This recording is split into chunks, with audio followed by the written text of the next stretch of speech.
भी अबला नारी है घर में या फिर जो भी ससुराल आई है, वो इतना ही दिव्या जी घर जाके कहेंगी कि ज्यादा तकलीफ देना मत और ये समझना मत कि मैं पछताई हूँ।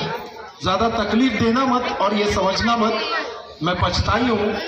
गौर करना, मुझे कुछ कहने से पहले अभी अभी दिव्या का भाषण सुन के आई है।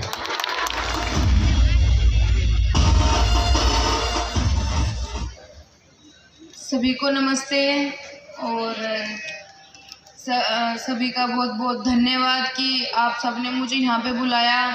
और मैं दूसरी बार ऐसे मुंबई आई हूँ ऐसे फंक्शन में, और मुझे पहले भी बहुत अच्छा लगा था और अब की बार आई हूँ, अब की बार भी बहुत ज़्यादा अच्छा लगा है। और अभी लड़कियों ने यहाँ पे परफॉर्मेंस करके दिखाई तो मुझे बहुत ज़्यादा अच्छा लगा कि लड़कियाँ अब इतने आगे तक जा रही है। और यहाँ पे मुझे ज़्यादा संख्या में, आदमियों से ज़्यादा संख्या में आज मुझे औरत नज़र आ रही है, तो इसका मुझे बहुत ज़्यादा अच्छा लग रहा है। और मैं झूठ नहीं बोल रही हूँ, ना ही मैं पक्षपात कर रही हूँ कि लड़कों ने भी बहुत ज़्यादा अच्छी परफॉर्मेंस करी है, पर लेकिन जो उस लड़की ने परफॉर्मेंस करी है वो कोई भी नहीं कर पाया है अब तक। और जब मैंने भी स्टार्टिंग करी थी, मैं भी कोई एकदम यहाँ पे नहीं पहुँची थी जहाँ आज मैं बैठी हूँ। मैं भी स्कूल में कभी परफॉर्मेंस करती थी, खैर मैं जब छोटी थी तो बहुत मोटी थी, तो मैंने ऐसे ही एक रनिंग में वो कर लिया, भाग ले लिया, तो मैं 3rd आई थी। तो तब मुझे भी मेडल मिला था। और जो हमारे स्कूल में जब चीफ गेस्ट आए थे तो मैं भी उनको ऐसे देखती थी। तो एक बार ऐसे ही सोचा था कि भगवान मैं भी यहाँ पे बैठूं कभी, पर लेकिन मन ने कहा कि मैं तो इतनी मोटी हूँ, मैं तो कुछ कर ही नहीं सकती हूँ। फिर मेरे परदादा ने भी पहलवानी करी है, दादा ने भी, पापा ने भी। तो मेरे पापा हमेशा से चाहते थे कि हमारे गांव में लड़कियों को इतनी सम्मान नहीं मिलता था, ना पढ़ाई ज़्यादा की जाती थी, 10वीं 12वीं पास कर ली, उनके बाद उनकी शादी करा दी। पर मेरे पापा ने हमेशा से मुझे आगे रखा है, बेटी नहीं बेटा समझा है, जिस कारण आज मैं यहाँ पे हूँ। उन्होंने मेरे पीछे बहुत ज़्यादा मेहनत करी है। पहले तो आप सब औरतें यहाँ पे बैठे हैं, आपको भी पता है कि आप लड़कों से ज़्यादा प्यार करते हो, अपनी बेटी से थोड़ा कम करते हो। ऐसी मेरी मम्मी भी थी, तो वो मेरे भाई को ज़्यादा प्यार करती थी और मेरे पापा मुझे। तो मेरे पापा चाहते थे कि मैं दिव्या को पहलवान बनाऊं, तो सबने मेरा बहुत सपोर्ट किया। आज जो मैं यहाँ तक हूँ उनकी वजह से ही हूँ। तो मेरे पापा ने कहा कि पहलवानी करनी है, मुझे अखाड़े में लेके गए, इतनी मेहनत कराई। और उन लड़कियों के लिए भी ये बोलना चाहूँगी कि सिर्फ ये नहीं है कि कोई गरीब है कोई अमीर है, अगर हमने मन में ठान लिया ना कि हमें कुछ करना है तो आप भी यहाँ पे बैठ सकते हो, आप भी चीफ गेस्ट बन सकते हो। और चीफ गेस्ट बनना कोई बड़ी बात नहीं है, बड़ी बात यह है कि अपने माँ बाप का सर ऊंचा करना, देश का नाम रोशन करना और अपने पैरों पे खड़े रहना। यहाँ कितनी लड़कियाँ ऐसी भी होगी जो बहुत रिच है, बहुत अमीर है, जिनके पापा बहुत अमीर है। और उन लड़कियों को लिए बोलना चाहूँगी जिनकी शादी हो चुकी है, चाहे किसी के पति अमीर है, चाहे किसी के पापा अमीर है, पर लेकिन लड़की चाहे 20,000 रुपये भी कमा रही है पर अपने पैर पे खड़ी है तो वो उसके लिए 20 लाख के बराबर है। तो अपने पैरों पे पहली बात खड़ा होना चाहिए।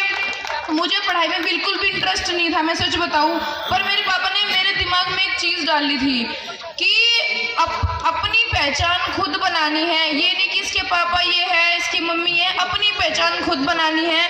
आप सबको भी पता है कि इतने सब लोग बैठे हैं, आज कोई भी पैदा हो गया, कल कोई भी मर गया, किसी का पता ही नहीं है। पर इस दुनिया में आए हैं तो लड़कियों खासकर इतिहास बनाओ कि वो लड़की पैदा हुई थी, उसने इतना, जब तक धरती है तब तक हमारा नाम हो, ऐसी अपनी एक पहचान बनाओ।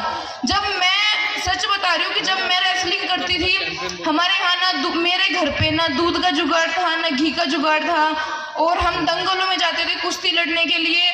तो हम जहाँ पे वॉशरूम वगैरह रहते थे, मैं, मेरे पापा, मेरे भाई, हम वहीं पे कपड़े डाल के लेटते थे। तो मुझे कितनी बार रोना आता था कि मैं क्या कर रही हूँ, इससे अच्छा तो शादी ब्याह करवाओ, अपने घर जाओ, जो लड़कियाँ करती है।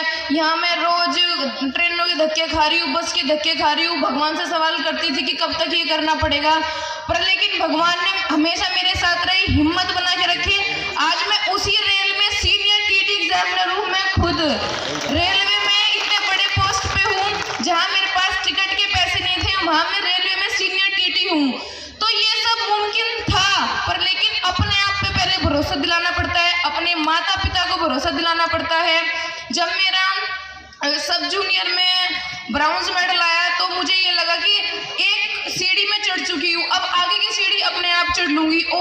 मेहनत करी और गांव से कोई भी लड़की फ्लाइट में नहीं बैठी थी। तो मुझे ये था मैं पता नहीं कब फ्लाइट में बैठूंगी, कब बैठूंगी। मैं पहले ऐसी लड़की बनना चाहती थी। तो मैं सीधा सिर्फ एक किसी जिले में नहीं गई या फिर मुंबई से दिल्ली, दिल्ली से लखनऊ नहीं गई, मैं सीधा इंटरनेशनल गई, मंगोलिया गई मैं सबसे पहली बार। और उस दिन मैंने ठाना कि मुझे बहुत बड़ा पहलवान बनना है और अपने माँ बाप का नाम, क्योंकि अखबार में आया था कि दिव्या काकरान पहली बार फ्लाइट में बैठी, गांव पुरबालियान की लड़की इंटरनेशनल पहलवान बनी। तो मैंने सोचा जब इतनी सी मेहनत से मेरे माँ बाप का, मेरे गांव का, मेरे जिले का वहां मेरा सिल्वर मेडल आया था, तो वहां मेरे देश का नाम भी हुआ, देश का नाम भी जुड़ गया वहां पे। उस दिन से लेके अब तक मैं शायद 30-35 बार इंटरनेशनल टूर कर चुकी हूँ और मेरे मेडल भी है। कॉमनवेल्थ गेम्स में मैं 2 बार मेडल ला चुकी हूँ, कॉमनवेल्थ चैंपियनशिप में गोल्ड मेडल है और रिसेंटली 2020 की अर्जुन अवार्डी हूँ। तो ये सब हिम्मत करी, जज्बा पाला कि अपने पैरों पे खड़े होना है, कुछ करके दिखाना है, ये नहीं आए और चले गए ऐसा कुछ नहीं। तो आप सब भी आए हो ना, तो सिर्फ एक भीड़ का हिस्सा मत बनो। आप भी सोचो कि मुझे आज से, अभी से, अगर आप सब लड़कियों में एक लड़की भी ये सोच ले मुझे कुछ बनना है, तो यहाँ मेरा आना सफल हो जाएगा। क्योंकि मैं भी किसी के कारण आज यहाँ पे हूँ। हमारे जो स्कूल में आते थे या मैं कोई मोटिवेशनल वीडियो देखती थी, उन सबको देख के आज मैं यहाँ पे पहुंची हूँ। तो आप सबको भी बोलना चाहूंगी, कोई एज, कोई अमीर गरीब, कोई कुछ भी बाधा सामने नहीं आएगी। अगर आपने मन में ठान लिया तो ठानिए और लाइफ में जरूर कुछ ना कुछ जरूर बनिए। धन्यवाद। बहुत ही अच्छी शुभकामनाएं यहाँ पर दी। तो मैं दिव्या जी का भाषण होने के बाद यहाँ पर और ज्यादा उत्साह बढ़ा है। सो जो